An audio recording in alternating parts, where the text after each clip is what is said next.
அடையாளம் முனைவர் டாக்டர் சங்கரி அவர்களின் பணி ஓய்வு நாளில் இந்த நேரத்தில் ஆனந்த கண்ணீரில் இருந்தாலும் அவர்களின் வரலாற்று சிறப்பு வாய்ந்த அவர்களின் வரலாற்றை நாம் தெரிந்து கொள்வதில் மிக்க ஆர்வமுடன் இருந்தோம். அவர்களின் வழித்தடத்தை பார்க்கின்ற பொழுது அவர்கள் கண்ட கனவு, அவர்கள் கண்ட லட்சியம், அவர்கள் வந்த பாதை அனைத்தும் கரடு முரடாக இருந்தாலும் அவர்களின் வெற்றி என்பது மாணவர் நோக்கியே இருந்தது.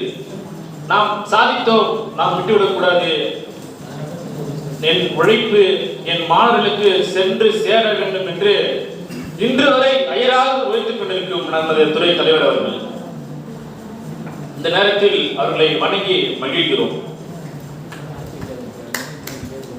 குறிப்பாக இறுதி ஆண்டு மாணவர்களை போல வண்ணமயத்துடன் அமர்ந்திருக்கிறோம். மாணவிகளே, பெரும் கல்லாக இருந்த எங்களை ஜொலிக்கும் வைர கற்களாக மாற்றிய பேராசிரியர் பெருமக்களே, வரலாறு படைத்திருக்கும் தனித்துவத்தின் அடையாளம் துறை தலைவி டாக்டர் சங்கரி அவர்களை இந்த நேரத்தில் மீண்டும் ஒரு முறை வணங்கி மகிழ்கிறோம். பிரிவு உபசரிப்பு விழா என்று நாம் சொல்கிறோம். இது பிரிவு உபசரிப்பு விழா அல்ல. உலக புகழ்பெற்ற அண்ணாமலை பல்கலைக்கழகத்தில் வரலாற்று சிறப்பு வாய்ந்த வரலாற்று துறையில் முதுகலை பட்டம் பெற்ற மாணவர்களுக்கு இது வெற்றி விழாவாக இருக்கும். ஏனென்றால் எதற்கானது நம்ம கல்வி என்பதை நாம் தெரிந்து கொள்ள வேண்டும். ஏன் நமக்கு கல்வி கற்க வேண்டும்?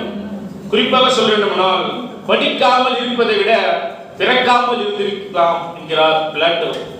படிக்காமல் இருப்பதை விட பிறக்காமல் சொல்கிறார் என்கிறார் பிளாட்டோ. உலகை மாற்றக்கூடிய ஒரு மாபெரும் சக்தி உண்டு என்றால், அது கல்வி ஒன்றுதான் என்கிறார் நெல்சன் மண்டேலா. நீ கற்ற கல்வியும் சமுதாயத்துக்கு பயன்படவில்லை எனில், நீ கற்ற கல்வி பயனற்றது என்கிறார் புரட்சியாளர் டாக்டர் அம்பேத்கர். அதைதான் சொல்கிறோம், கல்வி மகத்துவம் என்ன என்று நீங்கள் நன்கு அறிந்து புரிந்து கொள்ளுங்கள். கல்வி என்பது ஒரு புரட்சி, கல்வி என்பது ஒரு தலைகீழ் மாற்றம்.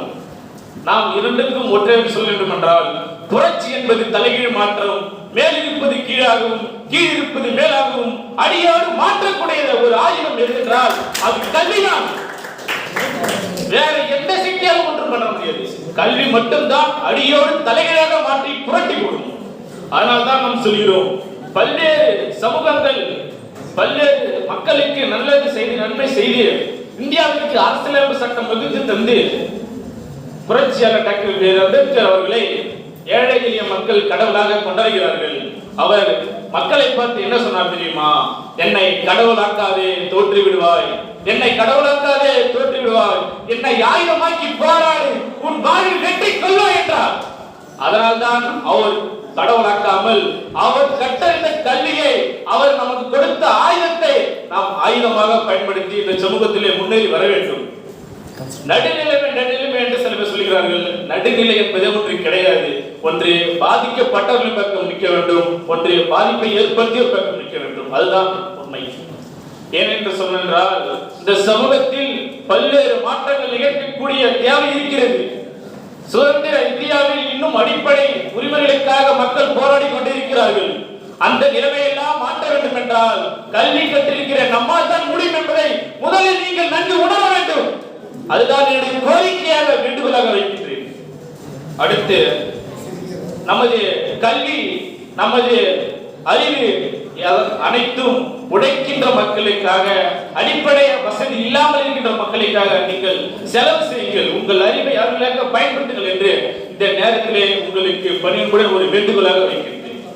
ஏனென்றால் இன்னமும் கூட குடிக்க குடிநீர் கேட்டு மனு கொடுக்கிற அவலம் தொடர்ந்து கொண்டுதான் இருக்கிறது. இன்னமும் கூட வீட்டு மனைப்பட்டை கேட்டு தொடர்கின்ற அவலம் ஒன்றும் நடந்து கொண்டுதான் இருக்கிறது.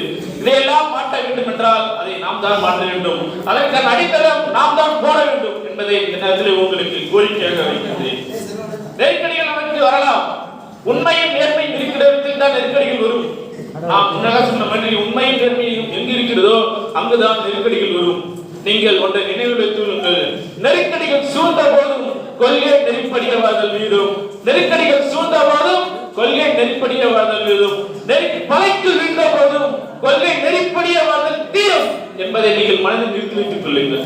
எவ்வளவு அடக்குமுறைகள், எவ்வளவு தோல்விகள், எவ்வளவு துன்பங்கள் வந்தாலும் மீண்டும் மீண்டும் களமாட வேண்டும், மீண்டும் மீண்டும் முயற்சி செய்ய வேண்டும், மீண்டும் மீண்டும் வெற்றி பெற வேண்டும் என்கிற இலக்கை நோக்கி தொடர்ந்து பயணிங்கள். வாழ்க்கையில் வெற்றி நிச்சயம் உங்களே வந்து சேரும் என்று கூறி வாய்ப்பளித்த நன்றி கூறி விடைபெறுகிறேன். நன்றி, வணக்கம்.